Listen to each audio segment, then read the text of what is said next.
Listen, I know it's a long video, but I promise you will understand exactly what recruiters are looking for, what keywords you need to use in your interview to stand out. You will absolutely nail it because you will have insider information about the cabin crew job that no one knows about. And doesn't matter if you are under 30, this applies for everyone. I just focus a little bit in 30 plus because I know how insecure someone can get. Trust me on this, you wanna keep watching. Let's get into it. Alright, so the first one, and I have everything written down here because I forget things. The first one will be emotional maturity and self-regulation. Wow, let's talk about this. So, when you're in your 30s, you already experience difficult coworkers, difficult bosses, and difficult customers, and you have resolved conflicts. Now, this is one of the most important skills to have when you're a cabin crew, for a million of reasons. So you don't react the same as a 20-year-old will react that never had a situation of a passenger, for example, screaming in the middle of the cabin, or a guest that wants a refund or whatever. You react more composed. You are more analytical. You are prepared. You don't panic.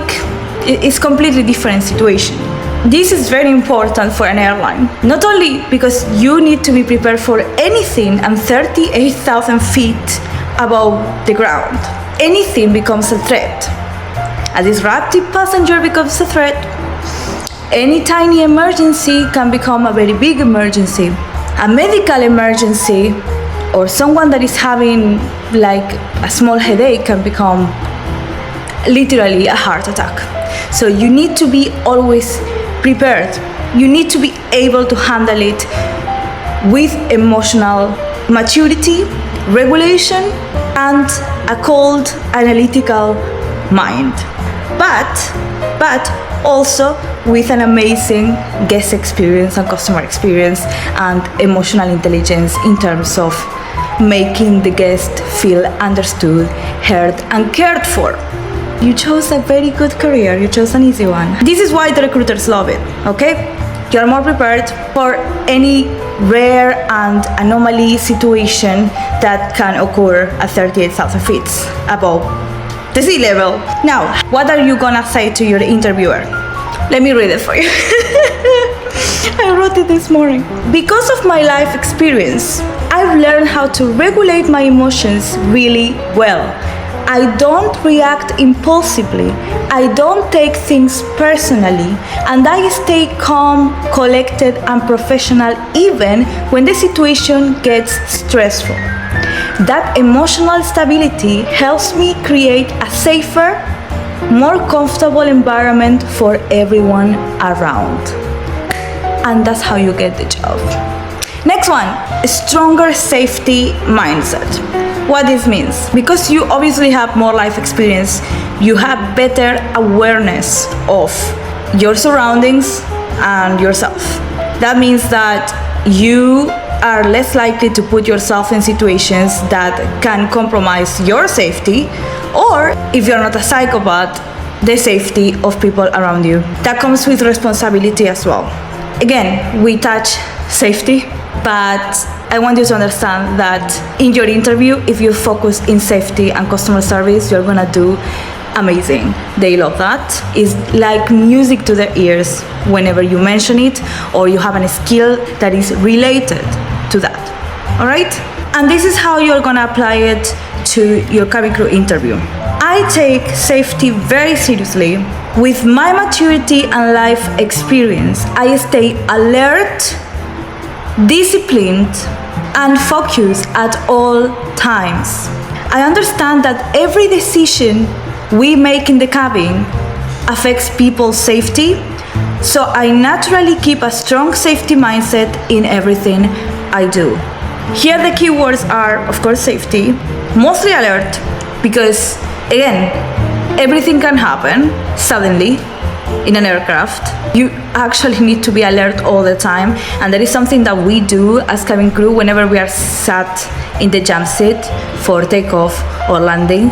We need to keep an alert mindset. So that word is already included in the training that you're going to have as a cabin crew, and that gives you a real advantage against another candidates. All right, next one.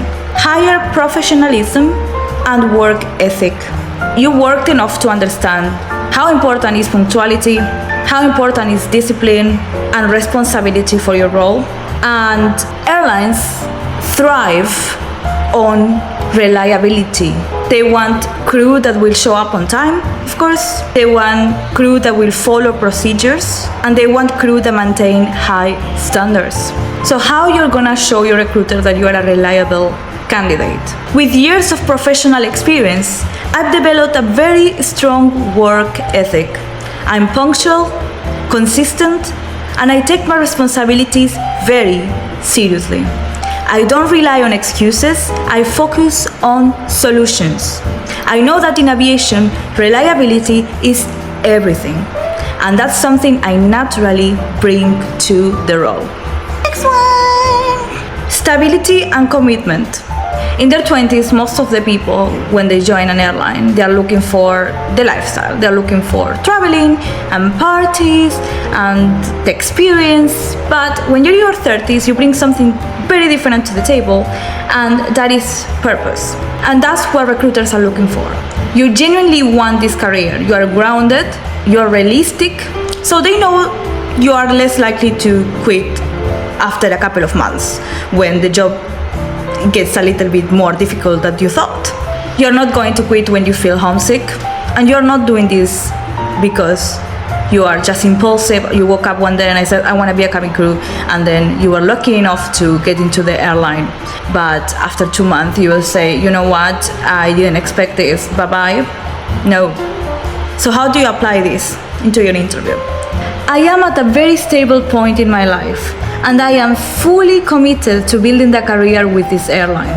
I'm not here for a phase or just the lifestyle. I'm here because I want long-term growth, consistency, and a real professional future as a cabin crew. Next one! Stronger self-discipline. When you're in your 30s, you already developed a system for yourself, I want to believe. So you had many years to build habits and kind of structure your life. You know how to manage your health, you know how to structure your day, wake up early, for example. You care about your appearance, you are better with time management, and you don't need someone to remind you, hey, you know, you need to pay your bills. You know, your phone bill, you know, they're gonna cut your line. You already know that. Why recruiters love this? The cabin crew work requires a lot of self-discipline. You have strict grooming, you will have irregular schedules, long flights, safety procedures, huge time management, emotional control.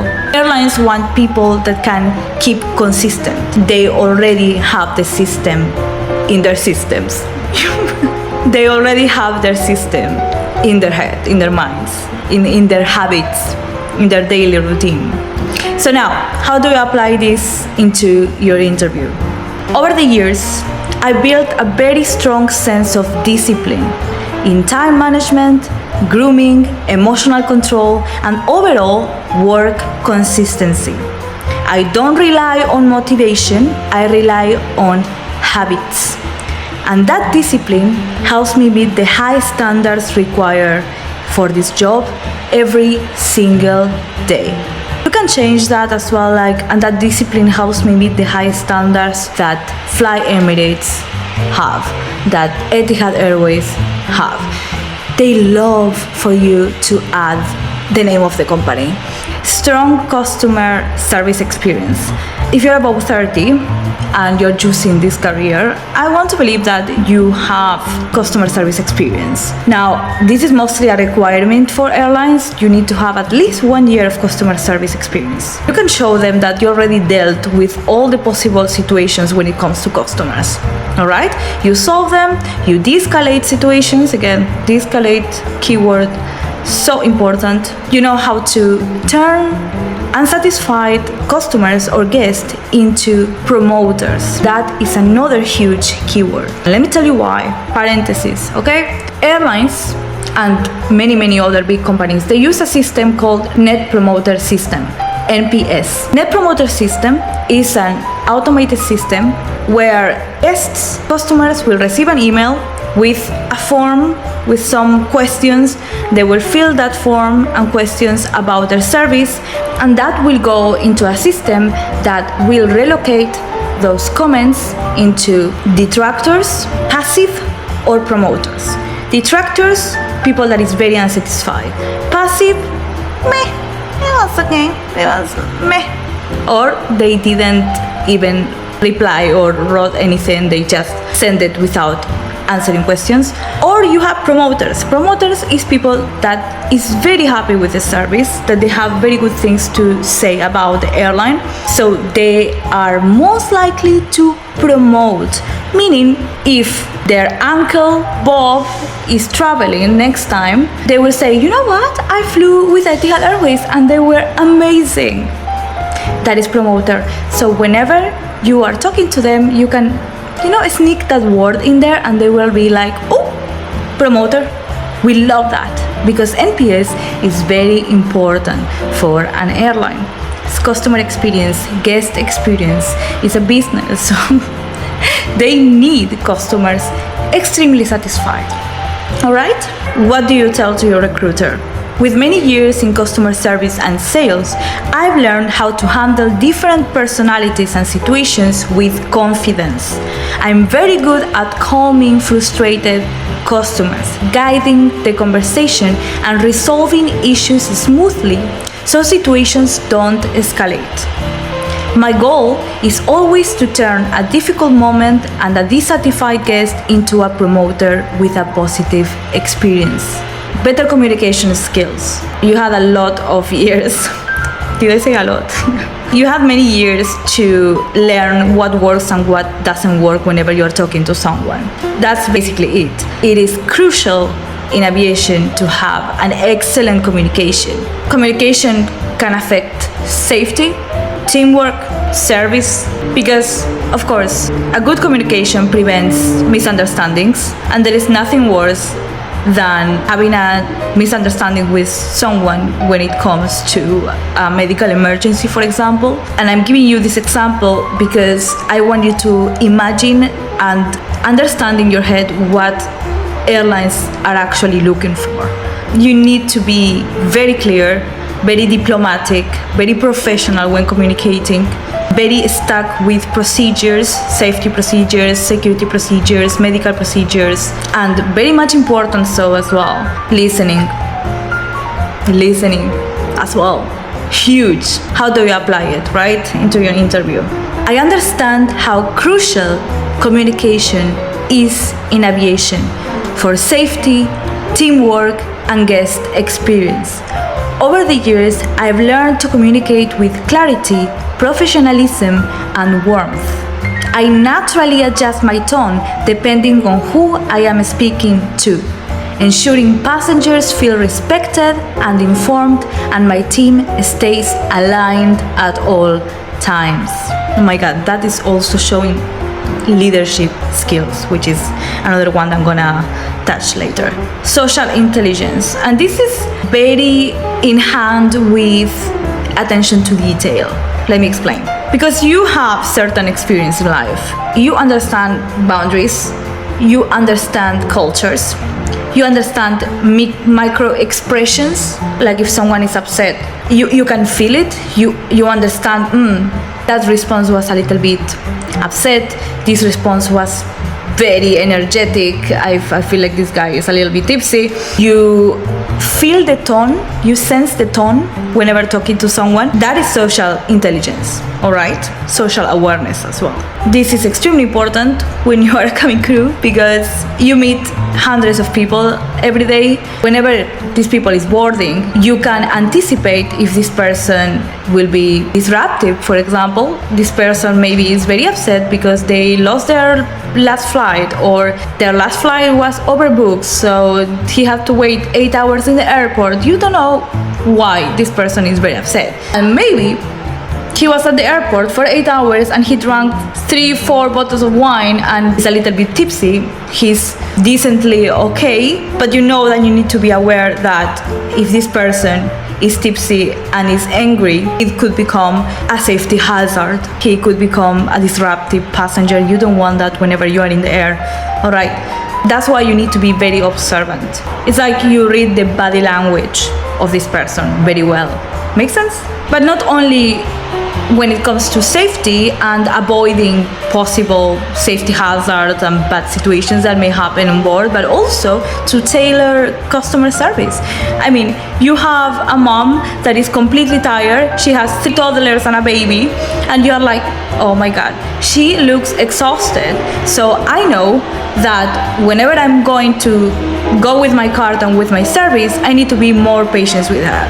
I'm gonna go and ask her, hey, can I do something to help you? Do you want me to hold your baby while you go to the washroom? Do you want me to give you more baby food? Do you need anything? Do you want some water for the tumblers of your toddlers? Hey, I brought you these coloring books for them. You tailor customer service, all right?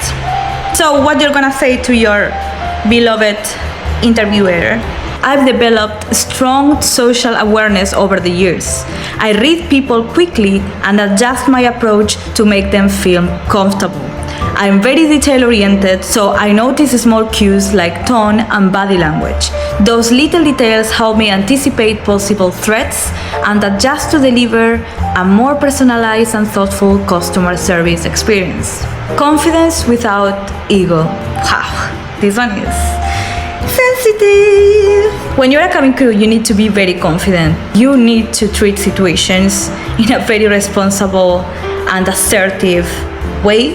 You need to take control sometimes. You need to make people understand that you are being serious with what you're saying, but also you need to be polite. I feel like assertiveness plus humbleness is a very good mix. What I mean about that is ego doesn't help anybody when you are 38,000 feet above sea level, because the most important as a cabin crew is keeping the conflict to -10 on board. Not only that, but whenever you are confident, you are making people feel safer. It feels like you know what you're doing. Does that make some sense? But also, you need to know when to be humble and focus on teamwork, being open to feedback, very important, and taking accountability. So now, what you're gonna say, I bring a very balanced kind of confidence. I'm secure in my abilities, but I always stay humble and open to feedback. I know when to take initiative and when to support the team. That combination helps keep communication smooth, teamwork positive, and the cabin environment calm, safe, and professional. Leadership potential.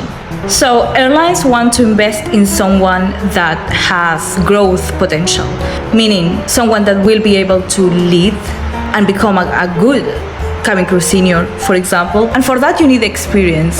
You need to understand teamwork, you need to communicate well, and all those good skills that you need to have to be a leader. Also lead by example. That is very important for a leader, right? A leader is not a boss. Remember, a boss fear, oh, I'm scared, the boss is here. No. A leader is someone that you respect, is someone that is actually even sometimes working more than you, and you say, damn, he shouldn't be doing this, but he's actually working so hard, and I feel bad with myself if I'm not actually putting a little bit more of effort. That is a leader. So how do you apply this to your interview?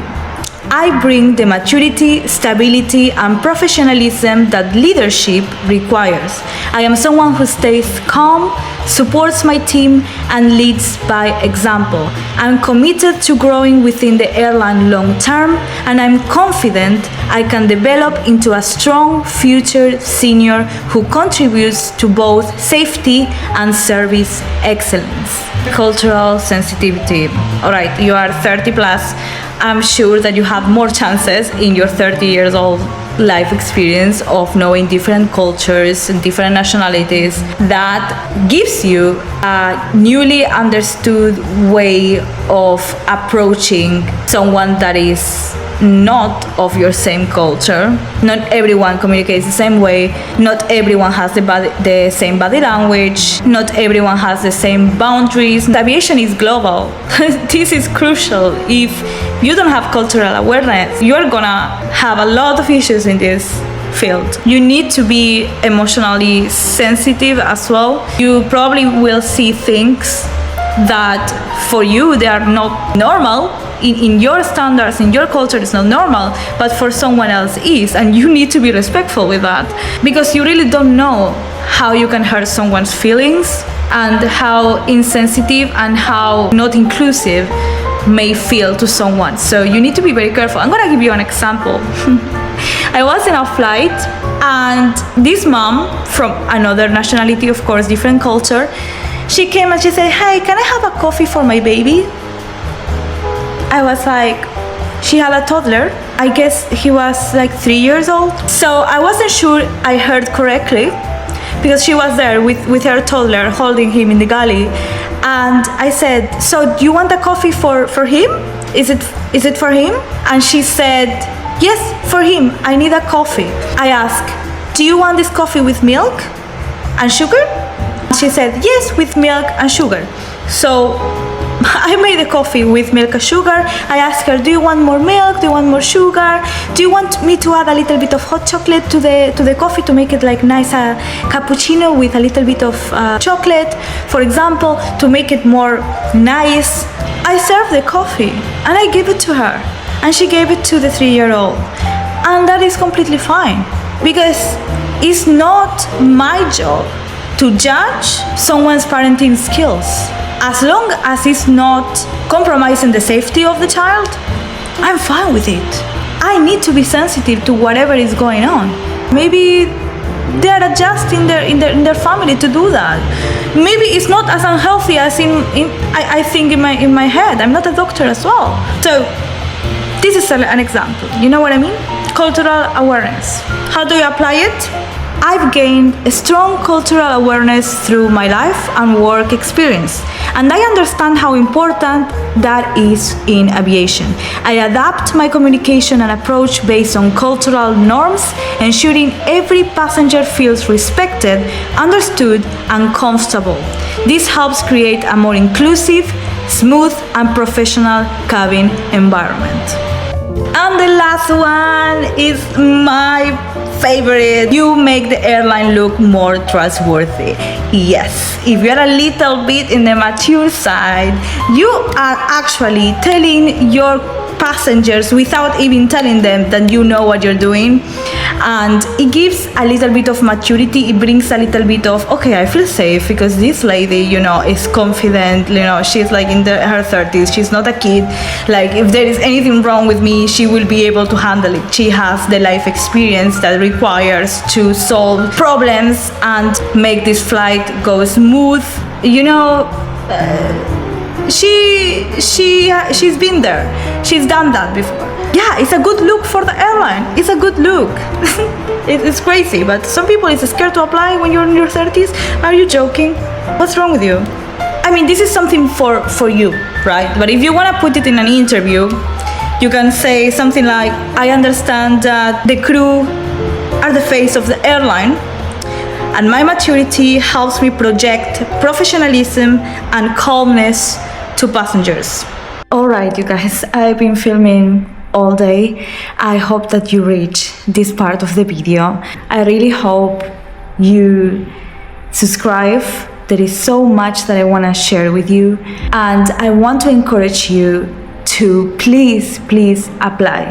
Don't be scared. Don't feel that you're not good enough. I promise you, your head is playing you. This is not as difficult, as unattainable as it seems in your head. I want you to promise me that after this video, you are gonna promise yourself to apply. And if you have an interview incoming, please ask me all the questions in the comments. Send me a message on Instagram. Send me a pigeon. I don't know, whatever you want. I'm here for you. I know how it feels. I've been there. So for me, this is very important. I'm very passionate about this. And I hope that you felt that in this video. Please subscribe. It really means a lot. And again, thank you so much for watching. Thank you for staying until the end. You got this. You can do whatever you want.